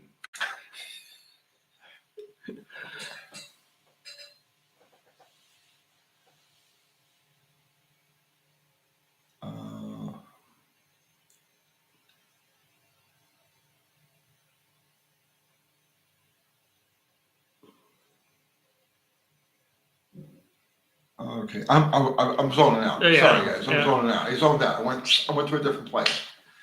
you start thinking Zap, and your mind just goes. I'm just we were watching some videos before. Green Bean super chat. Oh, look at that! Thank you, Green Bean. Before I go, is there any engine that deserved more fame than it got? Something similar to fame to the small block Chevy or the 4-liter Jeep engine? That's a good. I like that question. Yeah. Is there any engine that deserved more fame than it got? Nothing is more famous than the small block Chevy. Right. The 4-liter isn't really famous. Like, it's not a household name, but people who know it respect it. The small block Chevy is, so like the 426 Hemi, the small block Chevy, other engines that are, the big block Chevy, other engines like that are just like, that should have had that status.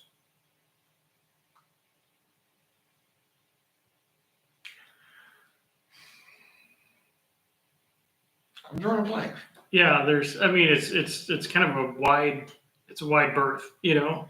Some engines became famous just because they were so ubiquitous, okay, like the stove bolt, right?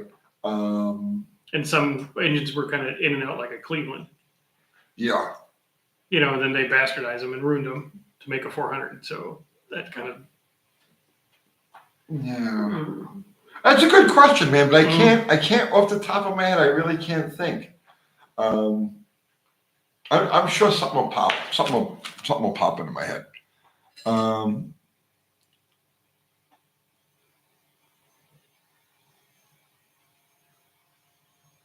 thank you, Patrick.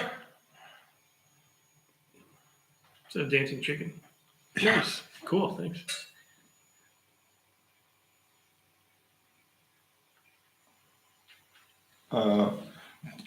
Chicken Joe is saying he's making the mac and cheese you sent with my.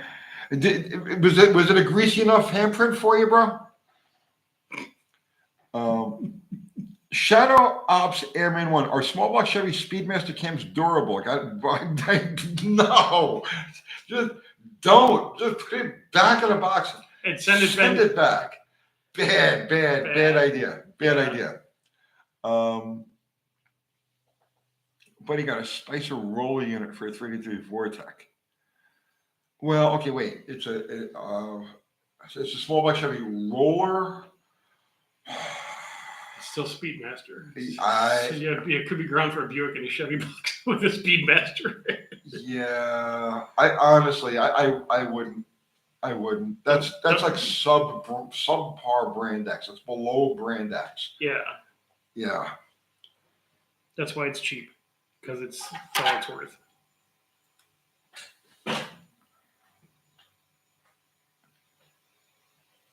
It also depends on how much you care about the engine too. Yeah, Like, I'll give you an example, right? So in Bottle Rocket, when we put that thing together, originally I had a Hughes cam in it, and then I decided I wanted to go roller. So when I went roller, and I paid for the stuff. They didn't send me the stuff. This wasn't a gift. I paid for it. I paid top dollar for it. I bought a comp roller and lifters, and I wanted to just keep it hydraulic because I wanted to keep the stock valve train with it, right? So $800 lifters or something along those lines, and they would bleed down constantly, until finally one of them launched a push rod through the rocker because it bled down. It was constantly banging on the, and it sent a push rod through the rocker. So I says, you know what am I going to do here? So I says, I don't really care about this engine. I don't want to deal with the nonsense with comp and deal with all that shit. I says, you know what? I'm going to buy the cheapest set of friggin' roller lifters I can find. So I went online and I bought these Chinese solid roller lifters, right? It was like, they were like $169 or whatever it was for the set. And I was like, if I get a couple of runs out of this until I figure out what I want to do, this will be the trick. Those things work fantastic. They never gave me a lick of trouble. They hold adjustment. I've abused them. It's been a while since I did anything with the car, but I would recommend them if you don't really care about the engine. If it's not something that you're going to like lose sleep over if you lunch this thing, then I would actually recommend them.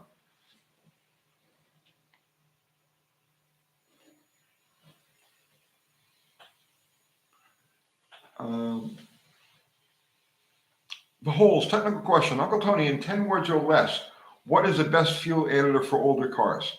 10 words or less? I could do it in one. None. None. I don't use or recommend any additives. yeah, it's snake oil. Yeah. If your fuel system's clean and your car runs good, you don't need anything. Right. Yeah. Well, if your car's sitting and you want to put some that stable in it for the winter, Well, okay, yeah, but that's not But an that's- additive. that's a per se. preservative. It's a Yeah. preservative, yeah. but other than that, no, don't do anything. Keep your fuel system as clean as possible.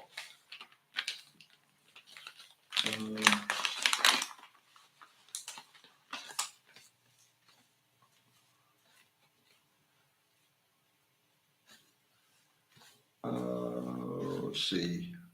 A lot of people talking about cats for some reason.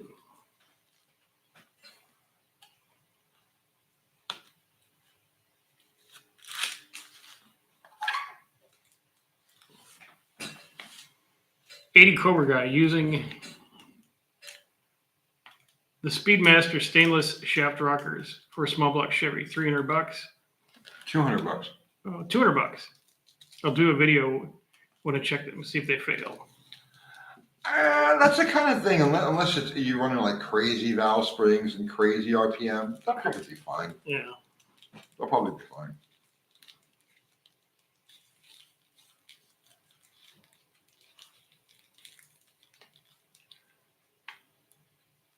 Let's see.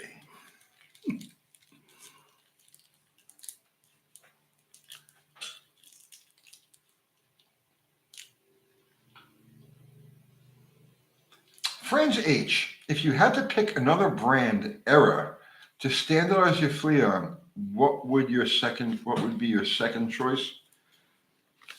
If I had to pick another brand era. Well, I'll tell you what. If I had to start all over again, like right now, like I start off with a clean slate of paper, but knowing everything that I know, okay? Because you're always learning. I'm always learning. I'm always changing. I'm always, if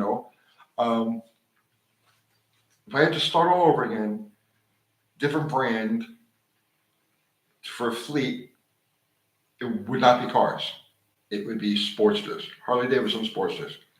I would just standardize my whole world around the Harley Davidson Sportster, because you can do anything and everything with them. Okay, you get a little Buell Blast, 1-cylinder version of it, and putt around town. You could have, like I have Ulysses, an XB12, 100 some odd horsepower, go. You can build them to anything you could possibly imagine. You can do with a Sportster. They're easy to work on. They're easy to keep parts for. They're very universal.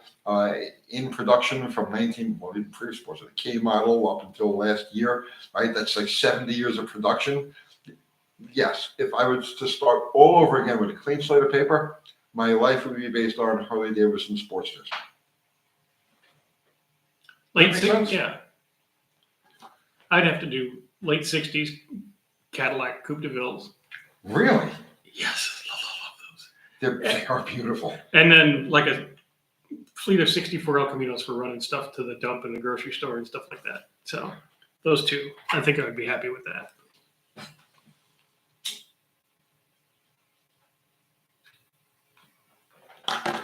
Yeah, Shadow Ops. Yeah, it sounds like what I said to you in the email. Sometimes if you don't have the internet connection when you're trying to load it, it'll just throw it into a tiz. So try that and just get a hold of me. Send me your phone number to that email that you have. Spectre, hey, can I shoot a question about CV40 Harley carbs? Sure. Sure.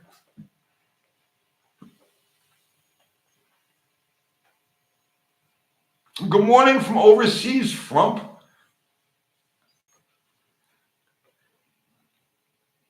Jody Chopper. Our 1958 Studebaker truck was set up for porting vacuum before rebuilding. That was how they would have done it stock in 1958, question mark. Would it have been a manifold vacuum for the distributor? Judy, different manufacturers set them up different ways. So, like for instance, General Motors, Chevy has always been non-ported, just manifold vacuum for the vacuum advance. Chryslers have always been ported. The distributors are designed, the vacuum advance are designed to work either with, so what you need to do is set yours up, whatever it is, the way your distributor was originally equipped. So the distributor from 1958 truck, if you're still using that stock type of distributor and it was ported vacuum, it's designed to be used with ported vacuum. So that's what you do. And vice versa, Yeah, if you could find the manual, there should be a vacuum drawing in whatever it goes to. Let's just stick with the way it was engineered, and it'll work.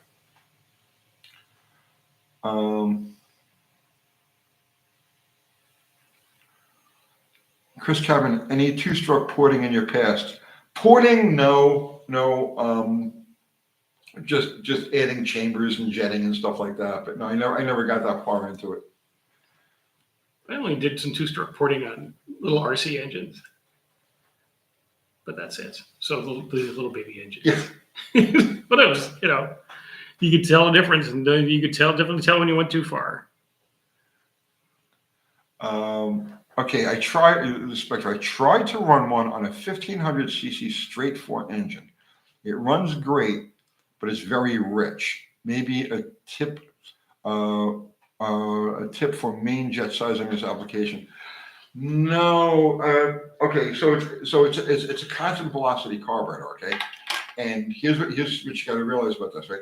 The 4-cylinder engine is going to create a different vacuum signal, different vacuum pulse than the V-twin or a single. Okay, so what's happening is because there's no relaxation. So if you ever watch, so if you ever watch a CV carburetor with the engine idling, you'll see that it's always going up and down like this, right? When you open a throttle, it'll go right up, right? But for the most part, they bounce around, they hover, right, to the lower part of the bore. Because there's only, like on the Harley Davidson, you've only got 2 cylinders pulling on it. So it's like this. Now, if you change the characteristic of the vacuum pull on a CV carburetor, it just goes straight up. Because it thinks that 2-cylinder carburetor thinks that you're doing twice the RPM than you're actually seeing. And so it's up and it's going to be fat. It's going to be really fat. So no, you can jet it all you want, but it's just not the right carburetor for the application. You need two of them.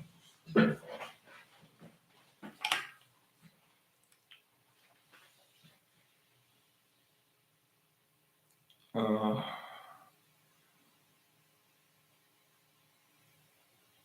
let's see.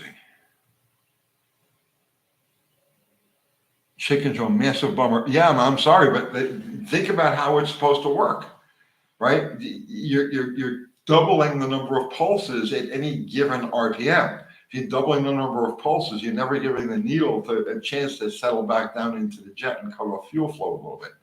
So, yeah, sorry, man.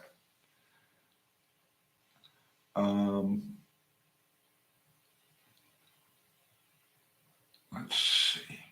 Wait, I gotta go back to this.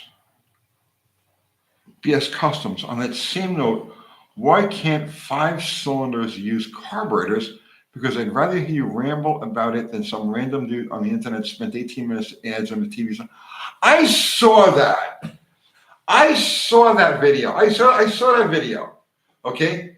There was nonsense. Now, I've seen a lot of this guy's videos. It's called Driving to Answers, I think it is. I think I've seen maybe one. He's like a Romanian or something. He's got like that accent. Okay. Mhm. And I'm not gonna knock this guy. He has a good channel. And I enjoy a lot of his stuff. But I saw that about 5 cylinders not being able to use a carburetor because of the way the runners would be spaced out. But I guess he never saw Slate 6 because It's the same setup. the same exact setup. So yeah, I don't know where he came up with that, but yes, I've seen that.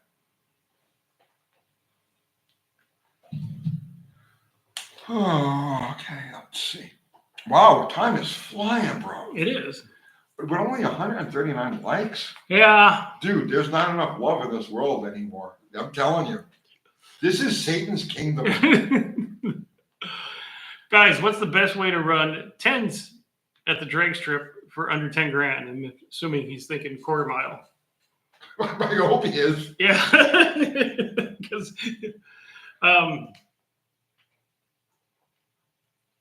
I don't know. Like the Ranger will run a high 10. I'm sure Bottle Rocket will run a high 10. Those are both way under 10 grand vehicles. Bottle Rocket was under 5,000. Yeah.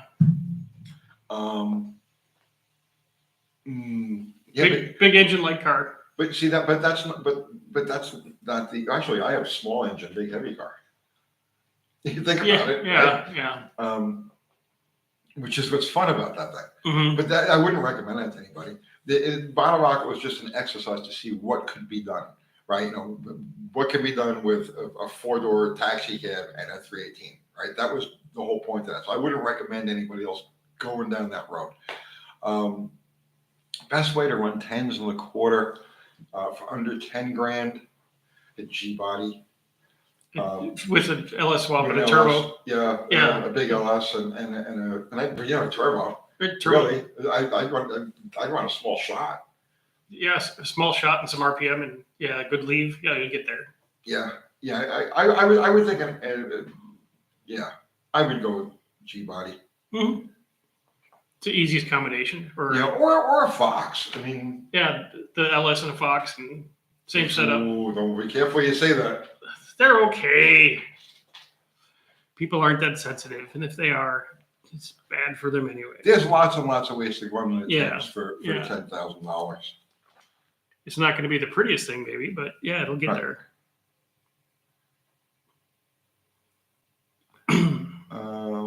Lone Rancher, what experience do you have with FE engines? I love them. I have a lot of experience with FE engines, mostly autopsying ones that have gone dead. Yeah. No lie. Well, yeah, I've had plenty of 390 Galaxies and F100s and F150s and stuff like. Yeah, what's your question, sir? Yes, I've built several. I've autopsied many. Many. And I spent several months studying like a monk the camera motor because I was supposed to tune a camera powered nostalgia top fuel car. So for a few months, I actually dove way deep down every camera rabbit hole you could possibly imagine, and including some stuff that is like really crazy that I won't even go into. So yes, I would consider myself an experienced FE person.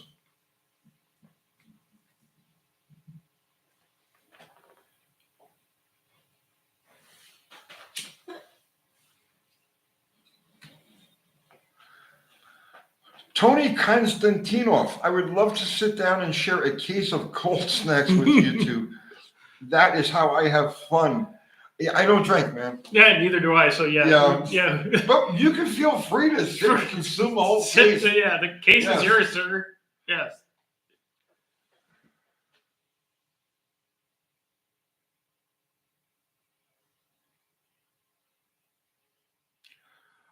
Carnitas, how much horsepower can a 318 make before needing to build the bottom end? Dude, if you ever actually got into the bottom end of a 318 and compared it to, let's just say, a big block Chevy, okay, you would be astounded at how stout the bottom end of a 318 Mopar is, right? It like weighs it's in a whole nother league than, let's say, other small blocks, like small block Ford, small block Chevy, okay? A whole different ball game. You wouldn't even have to think about it. A stock bottom end on a 318, even a cast crank motor, without touching it, is going to be good for between 500 and 600 horsepower. I wouldn't even think twice about it.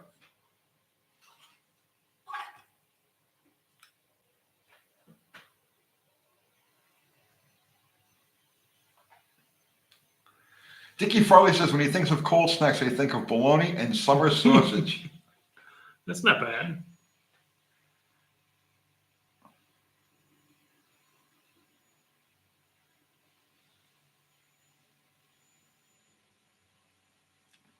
Chicken Joe, I've abused the hell out of my 318 I built with my dad when I was 15. It's held up great. Yeah.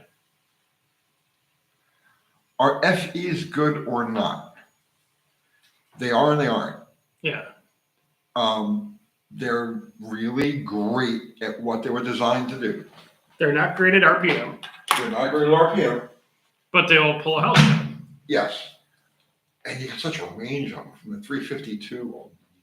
I'll argue with people about that one. Yeah. All the way up. The 420 Cobra Jets and things like that. Yeah. The FE is a fantastic engine for what it was intended to do. You could see the limitations yourself just by the way Ford produced them, okay? Because they had to go to the side oiler in what, 65, was it? I believe you're correct. Yeah. So that'll tell you right there what the limitations are. Like a non-side oiler 427, just a regular FE motor. Or I shouldn't say 427. A regular FE motor has extreme oiling limitations and is an extremely unorthodox. I don't know what kind of dope these people were doing. They had to be tripping balls on something when they said, yeah, we'll put the main oil passage right there above the cam. And you know what? Let's hide the oil passages behind the cam bearings. Oh, yeah, that'll freak people out. I don't know why, but they did it, okay? And it sucks, and it's a terrible thing. And the people who did it, they're bad people. They are. But the only thing I can say, the only way I can figure it out is that they're bad people who did this, right? And then you get to the bottom and the bottom. So, okay, so Ford fixed that to an extent, right? With the side oiler. So the side oiler, if you're not familiar, uses the crossbolt mains on a 427 block. It uses the crossbolt mains to feed oil to the main bearings through external oil lines. Okay, that's what a side roller is. Now, it was Ford's factory fix for the evil, stupid things that they had done before that. So there's your main limitation right there. They're dead, Tony. I know they're dead. It's a good thing they're dead because they can no longer interfere with machinery in the realm that we occupy. God only knows what we have to face when we get to the other side with those Ford engineers already having a head start on us. I don't know. I'm afraid of it, okay? So that's your main problem. Oiling system Oiling. Yeah. on an F8. Okay. Now, I guess the other parts of the engineering team, which were probably into more industrial solvents, like sniffing, huffing industrial solvents, those same ones that decided that the intake manifold should overlap the cylinder head, and those guys. Okay, let's put the push rods through the intake manifold. Let's make the intake manifold weigh 85 pounds. Here's a fun thing to do, right? You know, these guys were huffing bleach. They were huffing like Drano. They were, I mean, like seriously, these people were gone, right? Those were the same guys that probably designed the main saddles of those engines. When they said, you know what? Let's have an oil hole, right? Let's have an oil hole in the middle of the main bearing, right? Just like everybody else. But guess what, right? Let's not make it in the middle of the saddle. Let's put it off to the side of the saddle. And another guy says, yeah, that'll really freak people out, right? Because they'll take the cap out and they'll take the shell out and they'll say, where's the oil? Oh, look, it's all the way up to the side. It's right? over there. And another one took his head out of the bag that he was huffing, and he says, "Yeah, and it'll be a great stress riser too, right? That little thin passage, Crack all the way. Right there." Okay, that was Ford engineering. That was. I'm telling you, I just showed you what happened in the engine. I just reenacted the. Please just stop. Yes, I know FE motors. Okay. But they're not bad. If you want to put it in a station wagon to pull a boat, Yeah. there you go. That's your guy.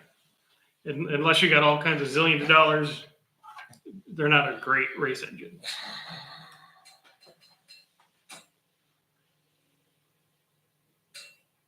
Oh, the firing order. Well, it's not so much the firing order; it's the way they label the cylinders. Those engineers are all in hell. I'm telling you. They died and went straight there. And they're sitting behind little drafting boards, doing the same thing over and over and over again. They still haven't learned their lesson. For infinity, they'll be down there, so they're out of the way.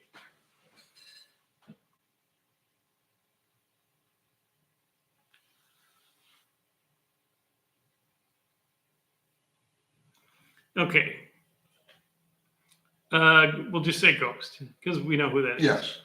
Hey, Tony, keep getting my 3500 dually transit stuck in the mud and having to pull it out with my 97 3/4 ton Suburban. What's the easiest way to put a posi in it?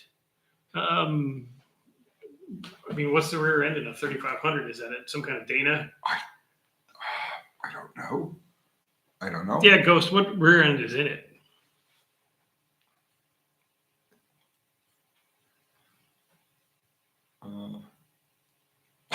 And it's just like anything else, swap the carrier out with a posi one and move on. Boring builds. An engineer would walk over miles of beautiful women to fuck a mechanic. Excuse my French, guys, but yeah, that's the truth.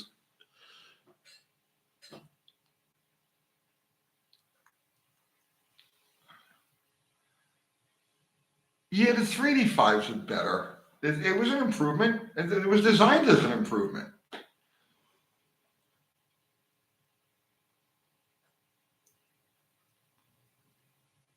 Chris is naming his FE engine Tony. The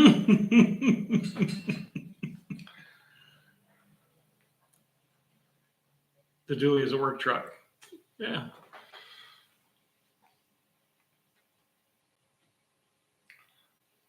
Yeah, I mean, I couldn't give you any advice on that. I don't know. Don't know what rear ends in that thing.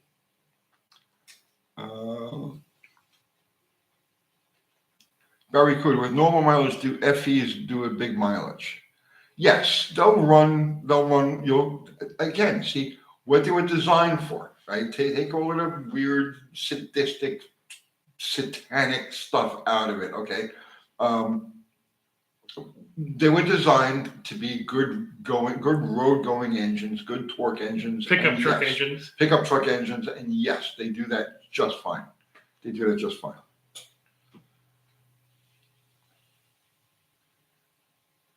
Lone Rancher, they kicked Ferrari's ass. Well, 1 year. Oh, please. Let's not even go there.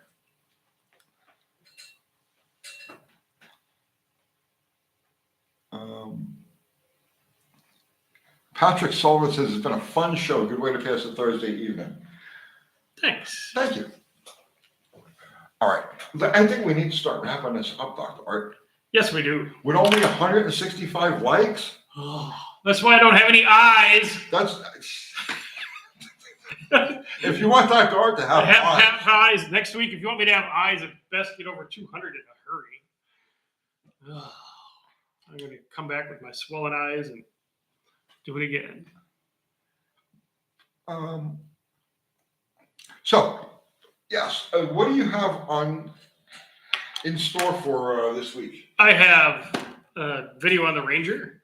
Okay. Fixing the window because they don't make parts for that anymore. So I'm going Nice. to show people how to take what you can buy and modify it and make your window work. And then the wiring for the taillights in Big Richard, which is all done. I just haven't been upstairs to edit. Haven't had time between other stuff to do that this week. Okay, so there you go, window and electrical stuff. Does it get any better than that? No. No, that's, yeah, but I have to put a new heater in my hot tub, but that's not going to be a video. So Maybe you should start a hot tub channel, hot tub repair channel, repairs and modifications. No. How to beef up your hot tub. no, No, okay. no. So I'm going to do a quick update on Mission Improbable tomorrow. We're not going to run it this week. Probably go next week with it. I can't think of really anything else. Yeah. Yes, less viewers on Thursday, less likes. I know. It's no excuse.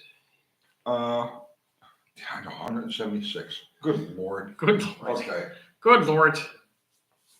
So much for my fragile ego. Yeah. Our mods, Mexican Spec, Fubar the axe. Zero wasn't around tonight. No. So Fubar just put up a link to our merch. Thank you, Fubar. UncleTony'sGarage.com. I'm sure Sunday we'll have another special of some sort. Sunday we're going to be live with our mods. Fubar, Zero, Mexican Spec. They'll be on there. You can jump in too if you want. Sunday. We're going to be doing on StreamYard, yeah. Okay. So thank you to our mods. Everybody contributed. Super chat, thank you so much. Always appreciated. Never expected, but always appreciated. Everybody contributed just your presence and your conversation. We're eternally grateful to you guys for giving us the ability to do what we do with your clicks and your likes and all the other shit. Thank you so much. And do you want to sing us out? Go ahead. I was thinking about it. Go ahead. Go ahead. You've got that angelic voice. That's true. Go ahead. What was I going to sing? He's going to sing us out. Oh, I can't think of the first part of this verse. What song is it? Folsom Prison. Did I ever I'll tell you a quick story about that. I'll tell you Okay. a quick story about that, okay? Okay. So I got a story for everything. Yeah. I've had an active life. Mm-hmm. Okay, so I'll make this really long story really short. Okay, so I get arrested for doing car shit. Okay, having car fun, right, in New York. So while they've got me in a holding cell, now I own a coffee house. I have a coffee house called The Grind, Mm-hmm. and in The Grind we have our regulars, our nightly regulars, and I have a piano in there. Okay, all right. So this is Friday. I get arrested. Okay, so they got me in the holding cell, right? And there's like a dozen other guys in the holding cell, and like let's say there's 12 of us. So they come down. They have 11 oranges. Okay. Okay. Yeah. All right. So I end up having a fight over this last orange. Because Mhm. now this is an important thing. I'm going to be here for a while. I need my friggin' orange. So I have Right. a fight. So I end up shoving the cop. Okay. Well, now they conveniently lose me in the system. Yeah, Okay. They conveniently lose me. was in this the up in Rikers or no? Yeah, actually, I was in the kitchen at Rikers because one of the guards there knew me from the street, right? And he was like, "Come on, you don't need to sit in there." And he put me in the kitchen in Rikers for all. Okay. I made bread. All Okay. right. So, but anyway, they lose me in the system, bounce me from the Brooklyn house and all these places, right? So, and nobody knows where I am. Okay, like the crew, the regular, they The have grind's to like, go- where's Where's Tony? Tony, right? Yeah. So finally, it's like 1 o'clock in the morning on Monday, right? And I'm out and I get home and I go to the coffee house and all of the regulars are there, okay? And they're like, where were you? I was like, I was in jail. Which jail? All of them, right? So there was this kid named Carl, okay? So this kid Carl, I sat down, okay, and this kid Carl goes up to the piano, right? And they can see I'm burned out, I'm exhausted, I'm pissed off and everything. Mhm. And he starts doing a medley of Johnny Cash prison songs Okay. to cheer me up. And Folsom Prison Okay. Blues was like right there. And I was like, it just changed my whole world. It was great. It was one of those things, it was one of those moments where just a little act of kindness changed the whole spectrum of misery I had. Does that make any sense? Yeah. So that song actually has a soft spot in my heart. Oh, okay. Always be a good boy and don't ever play with guns. Jesus. And it's 2 hours, so we're gone here. All right, guys. That's it. We'll see you on Sunday. Good night, all.